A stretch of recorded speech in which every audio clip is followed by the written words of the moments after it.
And it is possible, or is it possible, Ms. Abad, na yung pera na ang nang ninakaw sa Bangladesh, hindi na pumasok dito sa Pilipinas?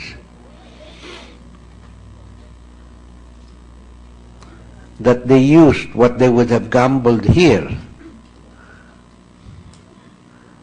as a substitute. In other words, tago mo na yung pera sa, let's say I'm the junket agent, tago mo na yung pera sa Shanghai. Anyway, you're going to send $81 million to the Philippines. So, eto na $81 million.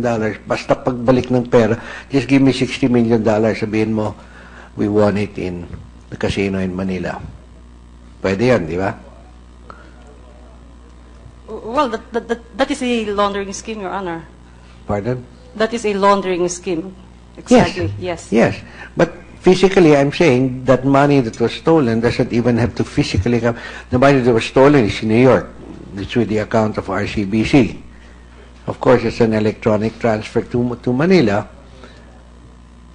But the arrangement, wherever it was, in Shanghai or with the chief money launderer, could be that, oh, eto na yung pera.